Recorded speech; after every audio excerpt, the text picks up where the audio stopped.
ಮಹಾಕುಂಭಮೇಳಕ್ಕೆ ಯಾತ್ರಿಗಳಿಗೆ ಬೀದರ್ನಿಂದ ವಿಶೇಷ ರೈಲು. ಹಸಿರು ಧ್ವಜ ತೋರಿಸಿ ರೈಲಿಗೆ ಚಾಲನೆ ನೀಡಿದ ಬೀದರ್ ಸಂಸದ ಸಾಗರ ಖಂಡ್ರೆ. ಪ್ರಯಾಗ್ರಾಜ್ನ ಮಹಾಕುಂಭಮೇಳಕ್ಕೆ ತೆರಳುವ ಭಕ್ತಾದಿಗಳ ಅನುಕೂಲಕ್ಕಾಗಿ ಸಂಸದ ಸಾಗರ ಖಂಡ್ರೆ ಅವರ ಮನವಿಗೆ ಸ್ಪಂದಿಸಿ ಬೀದರ್ನಿಂದ ವಿಶೇಷ ರೈಲು ಸೇವೆ ಒದಗಿಸಿದ್ದ ಕೇಂದ್ರ ರೈಲ್ವೆ ಸಚಿವ.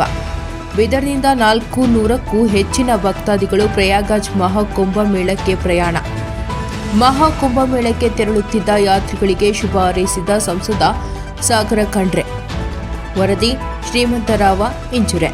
ಒಂದು ಸ್ಪೆಷಲ್ ಟ್ರೈನ್ ವ್ಯವಸ್ಥೆ ಮಾಡಲಾಗಿದೆ ಪ್ರಯಾಗ್ರಾಜಿಗೆ ಹೋಗಿ ಕುಂಭಮೇಳದಲ್ಲಿ ಭಾಗವಹಿಸುವುದಕ್ಕೆ.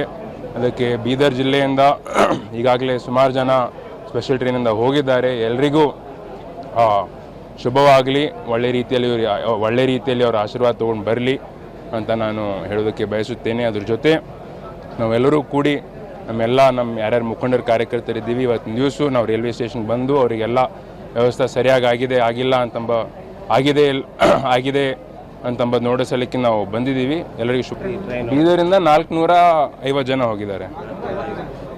ಟೋಟಲ್ 2200 ಸೀಟ್ಗಳು ಅದಾವ. ಈ 2200 ಸೀಟಲ್ಲಿ ಬೀದರಿಂದ 450 ಜನ ಬುಕ್ ಮಾಡ್ಕೊಂಡು ಹೋಗ್ಯಾರ.